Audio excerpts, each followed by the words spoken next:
Dr. Lyra Hayes was the kind of person who lived for the unknown. A brilliant cryptologist and expert in alien languages, she worked for the United Interstellar Command, UIC, an organization that managed the defense of human colonies scattered across the galaxy. Humanity had reached beyond Earth centuries ago, establishing settlements on countless planets. But while human expansion into the stars had once been a source of hope, peace had never come easily. Conflicts with alien races, rogue factions, and unknown cosmic forces constantly threatened the fragile stability humanity had worked so hard to build. Lyra, however, had always believed that humanity's greatest strength lay not in its military might or technological superiority, but in its adaptability. Humans had an uncanny ability to learn, evolve, and survive. No matter the odds, they would always find a way forward. So when a strange signal began transmitting from a remote, uncharted sector on the edge of known space, Lyra's curiosity was piqued. It wasn't just another distress call. This signal was something different, something old, something deliberate. For weeks, Lyra pored over the transmission. As the chief cryptologist at UIC, she had deciphered countless messages from alien races, but this one was unlike anything she had ever seen. It wasn't just random noise or a garbled SOS. There was a structure to it, a pattern of encrypted codes that hinted at a deeper meaning. The mathematical sequences embedded in the signal seemed too perfect to be accidental, and they tugged at something inside Lyra, feeling that there was something much more significant lurking behind the noise. Finally, after days of sleepless nights and endless calculations, Lyra cracked it. The message, as it turned out, was not a simple call for help. It was a warning, a desperate cry from a civilization long lost to time. And the coordinates embedded within the signal led to a place that should have been impossible to reach: a black hole, a gargantuan and ancient structure floating in its orbit. Lyra's superiors at UIC were alarmed when they realized the magnitude of the message. The warnings were clear. There was an advanced and extremely dangerous force hiding within the black hole's vicinity, one capable of wiping out entire star systems. But what terrified them most was the idea that this force was far older than humanity, older than anything they had encountered before. UIC quickly assembled an expedition, and Lyra was given command. The mission was simple on paper: investigate the signal, determine its source, and assess the potential threat. It would be a one-way journey into the unknown. They knew little about what awaited them, but the stakes were too high to ignore. Joining her on this expedition were a diverse crew: military officers, scientists, engineers, and a handful of UIC's best and brightest. Among them was Captain Zane Calloway, a seasoned military officer who believed in humanity's ability to overcome any challenge, no matter the odds. Then there was Dr. Julian Kyle, a leading expert in alien biotechnology, who had a particular interest in the mysterious technology hinted at by the signal. Despite their different fields, Lyra quickly realized they shared a common goal: solving the mystery of the transmission and learning from whatever lay at the center of the black hole. But beneath the surface of this outwardly calm mission, Lyra sensed something deeper was at play. Her instincts told her that there were hidden agendas within her team. Some were driven by curiosity, some by fear, and others by ambition. Yet, for Lyra, the mission had to be about more than just discovery. This was about survival. They were venturing into the very heart of the unknown, and she had no idea what they might find. As their ship, the Argonaut, moved closer to the coordinates, the signal grew more urgent. Lyra could feel it like an invisible pulse in the vast emptiness of space, growing stronger and more frantic. She could see the panic beginning to take hold of some of her crew. They had been traveling for weeks now, and the reality of what they were approaching was setting in. Even Captain Calloway, usually the picture of calm, had started questioning the wisdom of continuing. The more they analyzed the signal, the more disturbing things became. At first, it had been a single encrypted message, but now it seemed to be a living transmission, changing, evolving, like something was aware of their presence. The warning grew clearer with each passing moment, and yet, then, one night, Lyra discovered a new line buried deep within the transmission, a final, horrifying revelation: the Deathworlders are awake. And they are coming. Lyra froze when she read those words. The Deathworlders. The name sent a chill down her spine. The stories of the Deathworlders were well known in the academic community, but they had always been dismissed as nothing more than ancient myths. Supposedly, they were a race of hyper-violent, super-intelligent beings that had once existed long before humanity's rise, responsible for the destruction of entire galaxies and civilizations. According to legend, they had been wiped out by their own technology, their extinction a warning to all who might dare to follow in their footsteps. But this was no myth. The signal had been sent by the Deathworlders themselves, and they were not extinct. They were alive, and they were aware of humanity's presence. Lyra's mind raced. The signal was no longer just a warning to humanity, it was a call to action. The Deathworlders had awakened, and the galaxy was about to face a terror it hadn't seen in millennia. The very idea that humanity might be the target of their wrath sent a cold wave of fear through Lyra's chest. But it wasn't fear that kept her up that night, it was the realization that whatever came next would change everything. She wasn't just on an expedition anymore. She was leading humanity's last hope to face an ancient, unstoppable force that had once destroyed civilizations, and it was now coming for them. ASA the ship continued its journey toward the black hole. Lyra knew one thing for certain: whatever awaited them, they were already too far in to turn back. The Deathworlders were coming, and humanity was about to meet its greatest challenge yet. As the Argonaut neared the black hole's orbit, the crew couldn't shake the eerie feeling that surrounded them. Lyra had expected to find answers, but what they discovered wasn't just a relic of an ancient civilization, it was something far worse. The signal they had been following didn't originate from a satellite, or a beacon, or even a ship. It came from a vast, labyrinthine structure, a grotesque hybrid of organic and mechanical elements. It looked alive, and yet it wasn't. There was a disturbing beauty in the way the ship seemed to breathe, its tendrils reaching into space like the fingers of a colossal creature. As they drew closer, Lyra couldn't escape the feeling that the structure itself was aware of their presence. Every light that flickered, every vibration in the ship seemed to pulse with intention. It was as if the station was watching them, waiting for them. It was an invitation, not just a warning, as the cryptic message had suggested. But what was truly horrifying was the effect the station had on the crew. Some of them, without warning, began to act differently. They spoke in strange, cryptic phrases, their movements becoming erratic, almost robotic. Their eyes would glaze over, as though they were under the sway of something far beyond their control. Lyra watched in disbelief as a few of her team members, people she had trusted, began to drift toward the station. Seemingly mesmerized by its silent call. It was clear now. The signal was not a plea for help, it was a summons. The Deathworlders weren't dormant.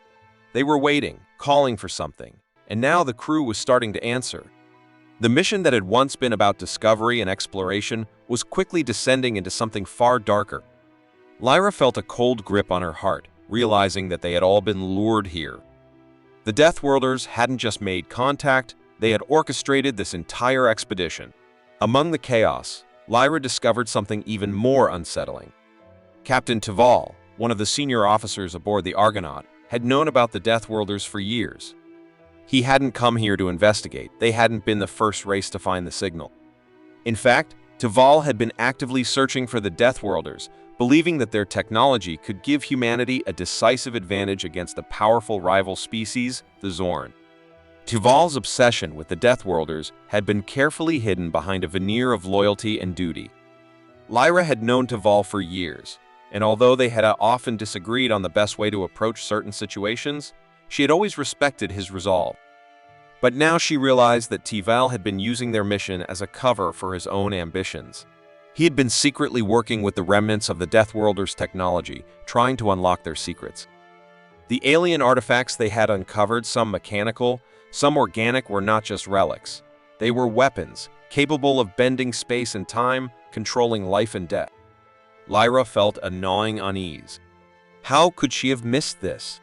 Tival wasn't just obsessed with finding the Deathworlders, he wanted to harness their power, even if it meant destroying everything else in the process.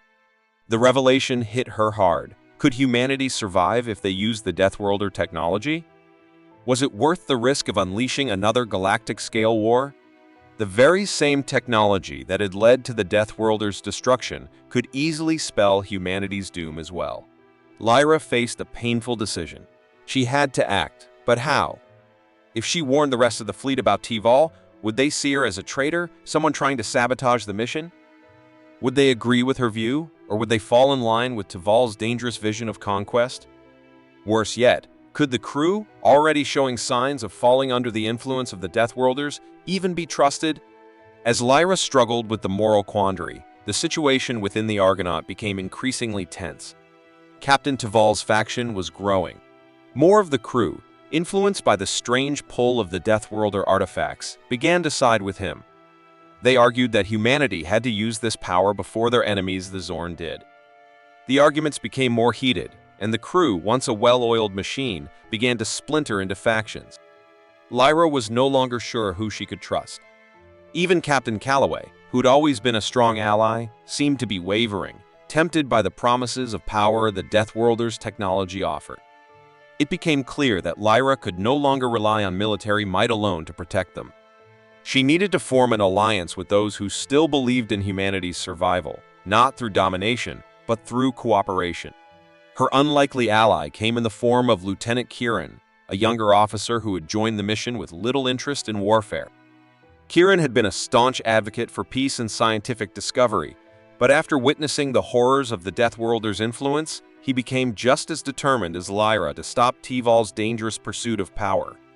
Kieran, though inexperienced in politics, understood the true nature of what they faced. Together, they devised a plan to confront Tival and destroy the alien technology before it could be weaponized.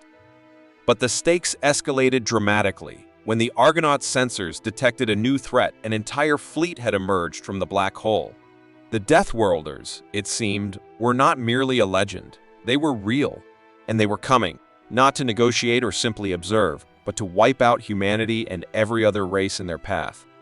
The fleet was vast, unimaginably so. Gigantic ships, their forms shifting like living creatures, filled the stars. The Deathworlders had returned, and they were not just threats to human colonies. They were a threat to the very existence of every living thing in the galaxy.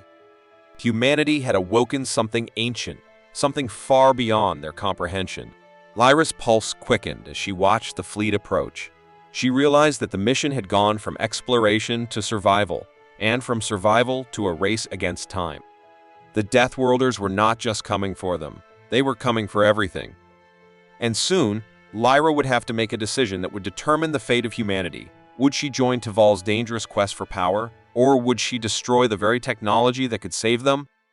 The answer wasn't clear, but the consequences would echo across the galaxy for centuries to come.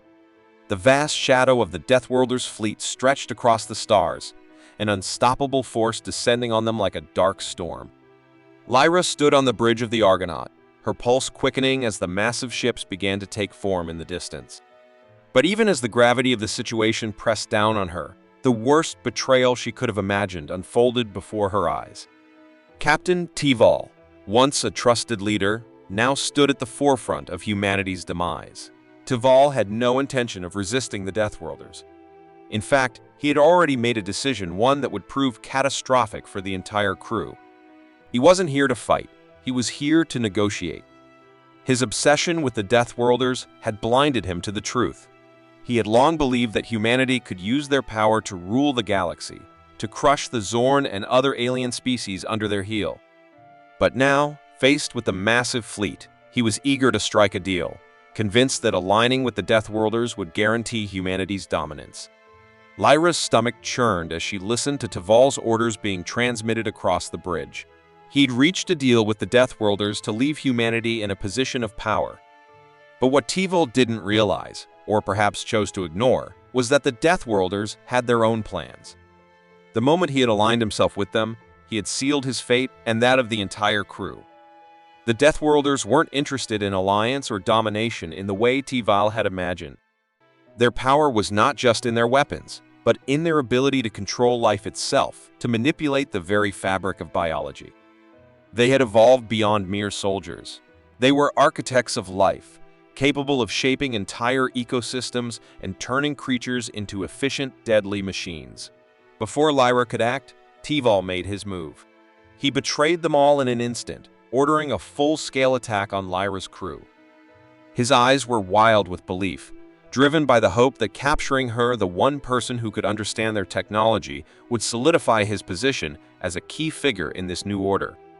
The betrayal was swift and merciless. The Argonaut's crew was caught off guard, torn between following Tival's orders and realizing the horrifying truth that he had turned on them. Lyra watched in shock as Tival, now fully under the influence of the Deathworlder's technology, led a brutal assault on her own crew. She had been loyal to him, had trusted him, and now that trust was shattered, what had once been an expedition of scientific discovery had turned into a nightmare. And with each passing moment, Lyra's sense of betrayal deepened, mingling with the growing realization that humanity's fate was slipping further out of their control. In the chaos of the battle, as her crew fought to defend themselves against the relentless assault, Lyra's mind raced. She could hear the screams of those trying to escape, the gunfire echoing through the ship, but it was all drowned out by one harsh truth that emerged from the depths of her consciousness. Humans were not the superior species. The Deathworlders had shown her something that shattered everything she had once believed about humanity's place in the galaxy. They were not just another alien race to conquer, nor were they just powerful beings bent on destruction. They had transcended the very limitations that defined other species, including humanity. Their mastery over biology, their ability to evolve beyond death itself, made them something entirely different. They were not just conquerors, they were the ultimate survivors. Lyra's thoughts spiraled. Humanity, despite all its technological advances, had always relied on brute strength and adaptability. But the Deathworlder's power wasn't just technological, it was biological. They had learned to control life at a level that was beyond anything humanity could even begin to comprehend. They had moved past the need for conventional warfare, and now, with a single gesture, they could bend the fabric of life to their will. Lyra knew in that moment that the Deathworlders were not just superior in power, they had evolved in a way that made them almost invincible. And now, humanity stood on the brink of extinction or enslavement. The black hole had been their gateway to this ancient power, and Lyra was left to wonder how the Deathworlders had become so advanced. What kind of history had they endured, and what was their true purpose? The realization was staggering. Lyra had once thought that humanity's adaptability was its greatest asset, but the Deathworlders had shattered that notion. They were the ultimate example of evolution, not just adapting to their environment, but becoming something entirely new, something that could not be undone. And in a cruel twist, humanity had awoken them. But despite this overwhelming truth, Lyra refused to give up hope. She couldn't fight them in the traditional sense. She couldn't match their power, their knowledge, their transcendence. But there was one thing she could do: communicate. If the Deathworlders were to be understood, if humanity was to have any hope at all, Lyra had to find a way to speak with them, to understand their motives.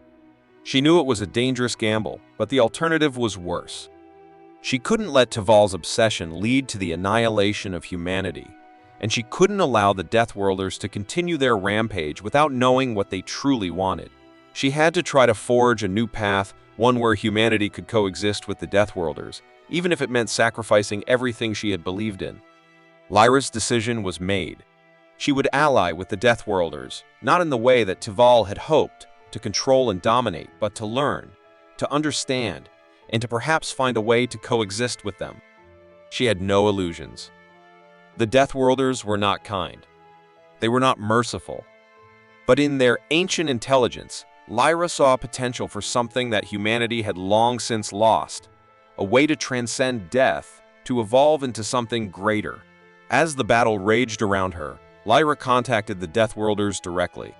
She used her knowledge of their ancient technology, the code she had deciphered, to send a message. It was an offer of peace, of understanding. She knew that this was not going to be an easy negotiation, if it could even be called that. But it was the only hope she had.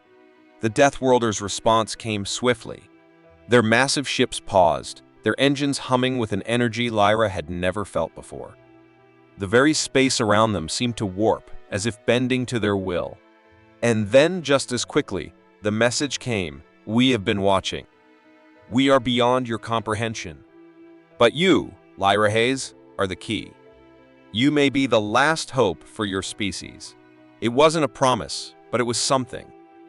Lyra knew that humanity's future now rested not in fighting for dominance, but in the struggle to understand the Deathworlders, to learn from them, and perhaps to join them in a way that would ensure the survival of both races.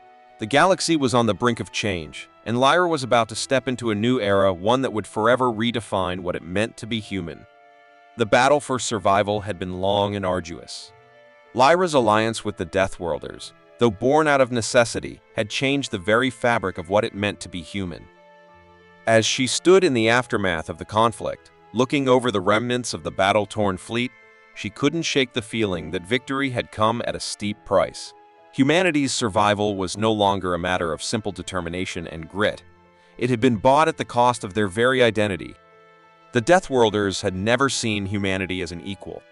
They saw them as raw material, a tool to be shaped and molded, not a civilization to stand beside them.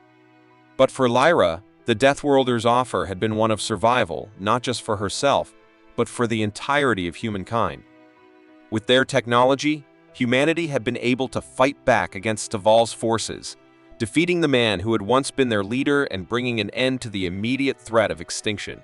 However, it wasn't a clean victory.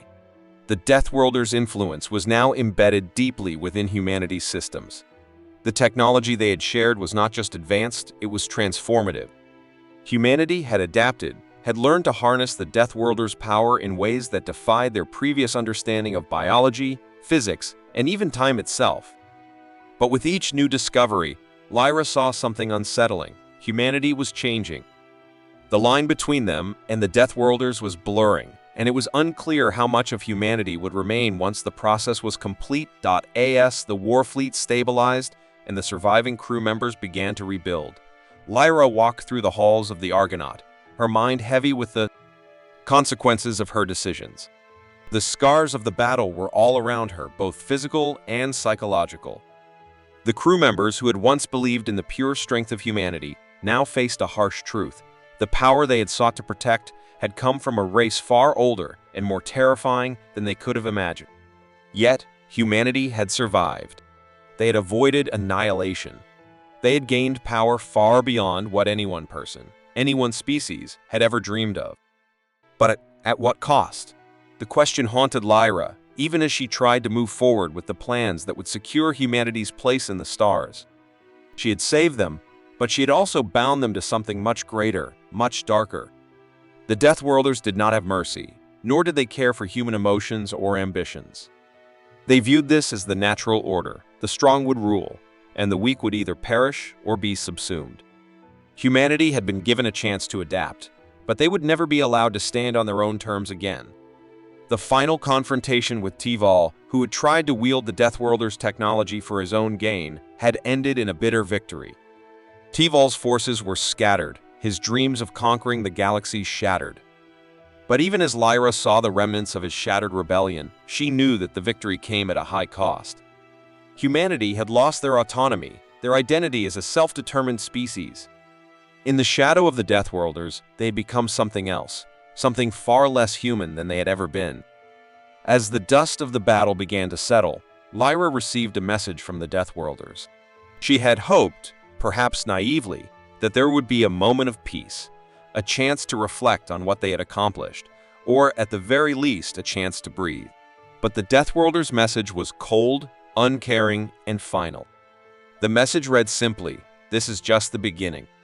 You will either adapt or perish." Lyra's blood ran cold as the implications of the words settled in. The Deathworlders had already seen humanity's potential, but they saw it only as raw material to be shaped. They were not offering peace, nor were they offering humanity a chance to thrive as they once had. The message was clear. Humanity had joined them not as an equal, but as an instrument in their endless drive for evolution and domination. As she stood there, staring at the message, Lyra couldn't help but feel a sense of betrayal, not by the Deathworlders, but by herself. She had made the choice to save humanity, to ensure their survival, but at what cost? She had traded humanity's soul for their place in the galaxy, and now there was no turning back. She had seen the Deathworlders' power, their ability to evolve beyond death itself, and she had believed that this was the only way forward. But in doing so, she had condemned humanity to a future that was no longer their own. The Deathworlders would never truly see humanity as equals. They would always be the superior species, with humanity as little more than a tool to be used. Lyra had hoped that by working with them, humanity could learn and grow, but instead, they had been subsumed into their system. The universe was no longer a place where humanity stood alone.